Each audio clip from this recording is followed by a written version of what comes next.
Hey guys, welcome back to our channel Pia.Rinny's World. তো কেমন আছো তোমরা সবাই? আমি অনেকদিন পর একটা ব্লগ করছি।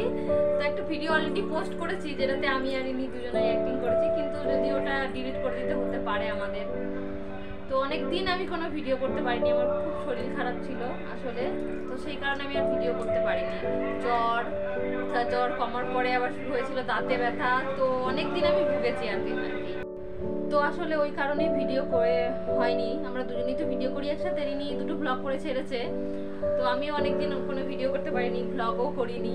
তো এখন তার জন্য আজকে একটা ব্লগ করছি, তাই ভাবলাম ইন্ট্রোটা দিয়ে সবকিছু বলে আর কি শুরু করি ভিডিওটা। তো চলো পুরো ভিডিওটা দেখো, পুরো ব্লগটা দেখো প্লিজ। ভালো লাগলে আমাদের সাথে থেকো, সাপোর্ট করো। আর ওই ভিডিও করতে যেহেতু প্রবলেম হচ্ছে, তাই আমরা ব্লগটাই বেশি করার চেষ্টা করছি। তো প্লিজ আমাদের সাপোর্ট করো, আমাদের সাথে থেকো। অন্য ভিডিও আসবে, অন্য ভিডিও করব, যাতে ইউলো ডলার না আসে সেই ধরনের ভিডিও করার চেষ্টা করব। তো প্লিজ আমাদের সাপোর্ট করো। তো চলো পুরো ব্লগটা দেখো আর কমেন্ট করে জানিও প্লিজ কেমন হয়েছে। ঘুম থেকে উঠেই আমি দাঁত মাজতে শুরু করে দিয়েছি। আমার মুখ চোখ দেখেই বোঝা যাচ্ছে খুব ঘুমিয়ে। আমি 9টার সময় ঘুম থেকে উঠেছি আর কি, মা মেয়ে দুজনাই উঠেছি একসাথে। তো এই যে মেয়ের জন্য ছাতু রান্না করছি, ওর জন্য আমি বেশিরভাগ ছাতুই রান্না করি সকালে। অন্য দিন অন্য কিছু করি আর কি, তো এইটা ছাতুই ছিল। তো এখন বিছানা গোছানোর পালা। খাওয়াবো, খাইয়ে ওকে বই টই পড়িয়ে পুরো বিছানাটাকেই গুটিয়ে রেখে দেবো আর কি। তারপরে আর আমাদের তো একটা ঘরের মধ্যেই যেহেতু সব কিছু, তার জন্য খুবই অসুবিধা হয়ে যায়। ওই কারণে আমি আরো গুটিয়ে রেখে দিই বিছানাটাকে। তো যখন ঘুমানোর টাইম হবে তখন পাতবো, নাহলে এত নোংরা হয়ে যায় যে সেই শুলে মনে গা চুলকাবে, এরকম অবস্থা। তো এইদিকে আমি গামলার ভেতরে ওর পুরো কড়াইটাকেই ভিজিয়ে রেখেছিলাম, ডুবিয়ে রেখে দিয়েছিলাম জল দিয়ে আর কি, ঠান্ডা করার জন্য। তো এটা ঠান্ডা হয়েও গেছে। সকালবেলাও ছাতুটা খেতে একটু পছন্দ করে না ঠিকই, কিন্তু ডেলি ডেলি তো অন্য খাবার দেওয়া সম্ভব হয় না।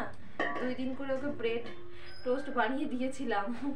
তো আজকে আবার সেই ছাতুতেই আবার ফিরে এসেছি। আগে অনেক ভিডিওতে দেখেছো যে মেয়েকে সকালবেলায় ছাতু খাওয়াই আর কি। মানে এটা অনেক কিছু আছে এর ভেতরে, শুধু ছাতু কি চাল ডাল গম অনেক কিছু বাচ্চাদের যেরকম দিয়ে আর কি বানানো হয় সেই রকম। প্রত্যেক দিন এটা ফেলানি যায়, প্রত্যেক দিন এটাকে ফেলে দিতে হয় আমার। অল্প একটু খাবে, তারপরে আর ও খেতে পারে না, ওর ভালো লাগে না, ও আর খাবে না। তো সেটার পরে ওকে খাওয়াই না আমি।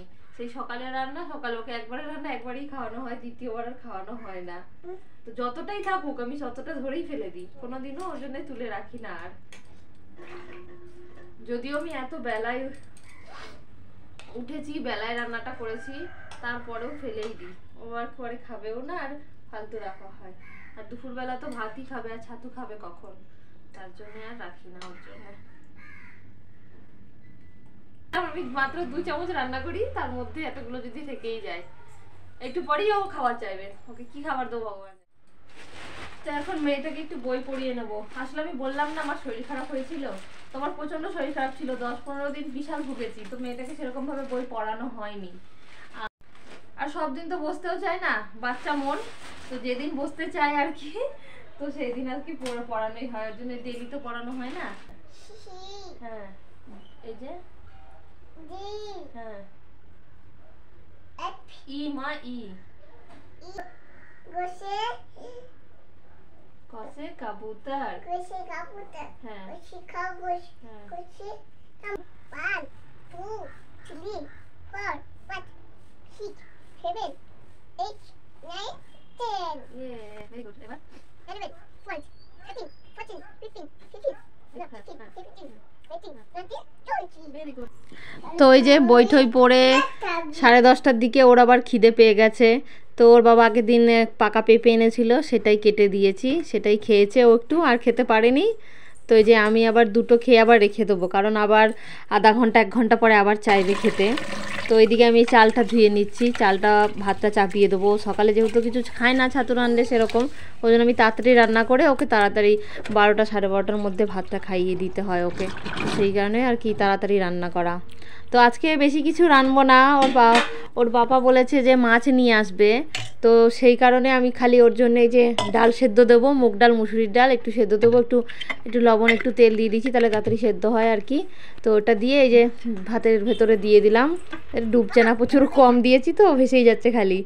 তো আর একটা ডিম ভাজি করে দেবো, ওটা দিয়ে ওর লাঞ্চটা হয়ে যাবে, কারণ ওর বাবা আস্তে আস্তে অনেক দেরি হয়ে যাবে। তো এদিকে আমি বিছানাটা গুটিয়ে নিয়েছি, এখন এই বিছানা চাদরটা বাইরে নিয়ে একটু ঝেড়ে দেবো, খুব নোংরা হয়ে থাকে এটাতে। তো এইদিকে দেখছি বাইরে বেরিয়েছে, কাঁচরা নেওয়ার গাড়ি এসেছে। তো ওর বাবাই তো সকালবেলা নিয়ে যায়, যা ময়লা থাকে নিয়ে ওগুলো সব নিয়ে চলে যায়। তো আমি তোমাদেরকে দেখাচ্ছি, এখানে এত হাওয়া জ্বলছে, পাশের বাড়ির আন্টির সব গাছগুলো পড়ে গেছে, দেখে খুব খারাপ লাগছিল, প্রচুর হাওয়া দিচ্ছিল।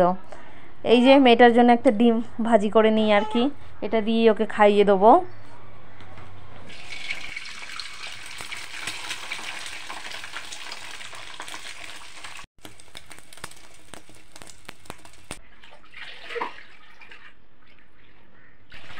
তো এইবার ডাল সেদ্ধ হয়ে গেছে, ওর প্লেটটা রেডি করে নেবো। তো প্রথমে আমি ওকে অর্ধেক ডিম দিই, পুরো ডিমটা যদি একসাথে দিয়ে দিই খালি ডিম খাবে আর কিছু না। তো তারপর আমি এদিকে স্নান টান করে পুজো দিতে বসে পড়েছি, আর ওদিকে আমাদের দাদাও চলে এসেছিলো।